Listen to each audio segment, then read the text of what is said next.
Hi friends, வணக்கம் and welcome to ருசிப்போமா. இன்னைக்கு நான் உங்க கூட ஷேர் பண்ணி போகிற ரெசிபி என்னன்னு பார்த்தீங்க அப்படின்னா ஒரு காம்போ ரெசிபி தாங்க. நல்லா சுட சுட மஷ்ரூம் பள்ளிப்பாளையமும் வெந்தயக்கீரை சாம்பாரும் எப்படி செய்யுதுங்கிறத இந்த வீடியோவில் நான் சொல்லியிருக்கேங்க. ரெண்டுத்துக்குமே காம்பினேஷன் வேறு லெவலில் இருக்கும். சாம்பார் இனிச்ச மாதிரியும் நல்லா பள்ளிப்பாளையம் சுருக்குன்னு இந்த கிளைமேட்டுக்கு வேறு லெவலில் இருக்கும். எப்படி செய்யுதுங்கிறத பார்த்துடலாமா? அதுக்கு முன்னாடி நம்ம சேனல் புதுசாக பார்க்குறீங்க அப்படின்னா மறந்துடாமல் சப்ஸ்கிரைப் பண்ணி பெல் ஐக்கான் ப்ரெஸ் பண்ணிவிட்டு பாருங்கள். வாங்க வீடியோக்குள்ளே போகலாம். சாம்பாருக்கு தேவையான பொருள் எல்லாம் பார்த்துடலாங்க. சின்ன வெங்காயம் கட் பண்ணியிருக்கேன். சின்ன வெங்காயம் போட்டால் தான் சாம்பார் நல்லா டேஸ்ட்டாக இருக்கும். மஞ்சள் தூள், தேவையான அளவுக்கு கல்லுப்பு, சாம்பார் தூள் நேற்று நான் ஒரு வீடியோ போட்டிருக்கேன்ல, அந்த சாம்பார் தூள் தான் வீட்டிலேயே செய்கிறது. செக் பண்ணி பாருங்கள், கீழே கொடுக்குறேன், செக் பண்ணுங்கள். தக்காளி பழம் 3 தக்காளி பழத்தை நல்லா நைஸாக அரைச்சி எடுத்து வச்சுருக்கேன். துவரம்பருப்பு வேக வச்சு எடுத்திருக்கேன். விளக்கெண்ணெய் 2 கட்டி பூண்டு போட்டு வேக வச்சு எடுத்து வச்சுருக்கேன். வெந்தயக்கீரையை ஒரு கத்தை எடுத்துருக்கேங்க. நல்லா க்ளீன் பண்ணிவிட்டு நல்லா ஒரு 2-3 தாட்டி வாஷ் பண்ணி ஓட்டக்குண்டால் போட்டு வடித்து எடுத்து வச்சுருக்கேன். ஏன்னா வெந்தயக்கீரையில் மண் நிறையா இருக்கும். நல்லா க்ளீன் பண்ணிவிட்டு அதுக்கப்புறமா தண்ணியில் வாஷ் பண்ணி எடுத்து வச்சுக்கோங்க. சாம்பார்லாம் செய்யும்போது நீங்கள் இந்த மாதிரி மண் சட்டியில் செய்யும்போது சாம்பார் அவ்வளோ டேஸ்ட்டாக இருக்கும். ட்ரை பண்ணி பாருங்கள். நல்லா சட்டி சூடேறினதுக்கப்புறமா கொஞ்சமாக எண்ணெய் விட்டு சின்ன வெங்காயம் போட்டு நல்லா வதக்கிக்கோங்க. சாம்பாருக்கு நான் வெங்காயம் சேர்த்து போட்டேன் அப்படின்னா நல்லா டேஸ்ட்டாக இருக்கும். எங்களுக்கு பிடிக்கும், அதனால நான் கொஞ்சம் சேர்த்து போட்டிருக்கேன் சின்ன வெங்காயம். தக்காளி நல்லா பழுத்த தக்காளியாக பெரிய தக்காளி 3.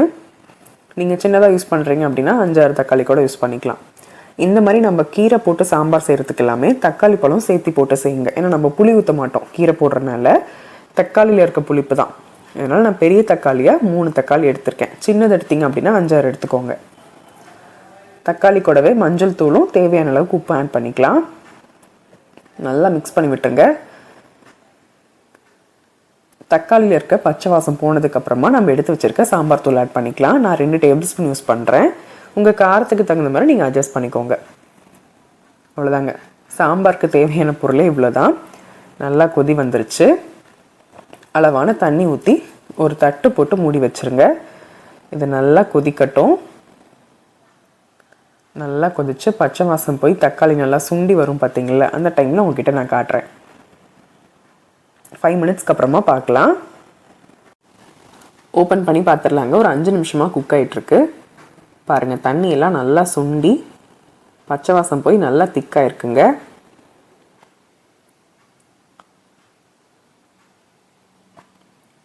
இந்த டைமில் வேக வச்சு வச்சுருக்க துவரம்பருப்பு ஆட் பண்ணிக்கலாம். ஒரு சிலர் சாம்பாருக்கு துவரம்பருப்பு பாசிப்பருப்பு 2மே ஆட் பண்ணுறாங்க. நான் வெறும் துவரம்பருப்பு மட்டும்தான் ஆட் பண்ணியிருக்கேன். ஒரு குக்கரில் நல்லா கழுவிட்டு தண்ணி, மஞ்சத்தூள், விளக்கெண்ணெய், 2 பல்லு பூண்டு போட்டு வேக வச்சு எடுத்துருக்கேங்க. நல்லா கடைஞ்சி எடுத்து வச்சுருக்கேன். 1.5 டம்ளர் அளவுக்கு பருப்பு எடுத்திருக்கேன், துவரம்பருப்பு.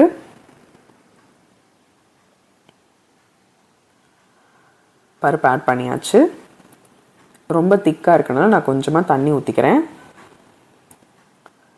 நல்லா மிக்ஸ் பண்ணி விட்டுக்கலாம்.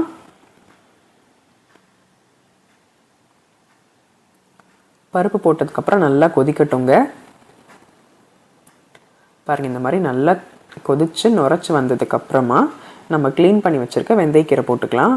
வெந்தயக்கீரை ஒரு சிலர் நினைப்பீங்க ரொம்ப கசப்பாக இருக்கணும். அதெல்லாம் எதுவுமே கிடையாது, ரொம்ப டேஸ்ட்டாக இருக்கும்.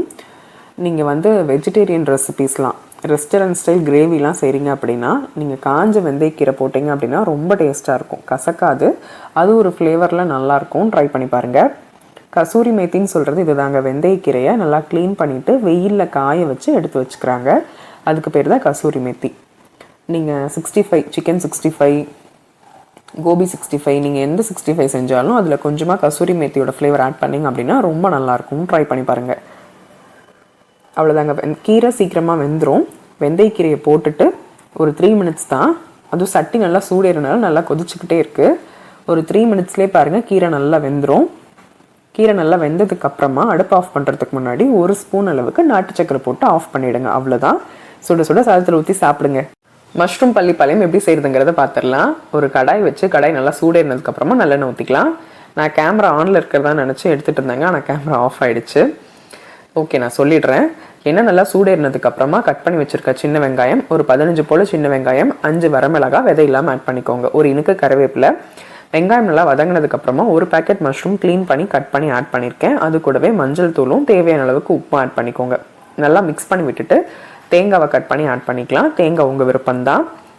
நல்லா மிக்ஸ் பண்ணி விட்டுட்டு 1/4 டீஸ்பூனுக்கும் கம்மியாக கரம் மசாலா போட்டு நல்லா பரட்டி விட்டுட்டு ஒரு மூடி போட்டு வச்சுருங்க. மஷ்ரூம்லேயே தண்ணி விடும், அந்த தண்ணியே போதுமான அளவில் குக் ஆகிடும்.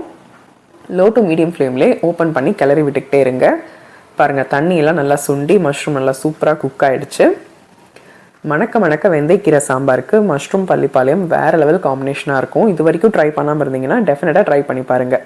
சுட சுட சாதத்தை வச்சு ஒரு ஸ்பூன் நெய் ஊற்றி சாம்பாரை ஊற்றி இதை கடிச்சிக்கிட்டு சாப்பிடுங்க, அப்படி இருக்குங்க. ட்ரை பண்ணி பார்த்துட்டு எப்படி வந்துச்சுன்னு சொல்லுங்கள். வீடியோ பிடிச்சிருக்குன்னா சப்ஸ்கிரைப் பண்ணிக்கோங்க. பாய்.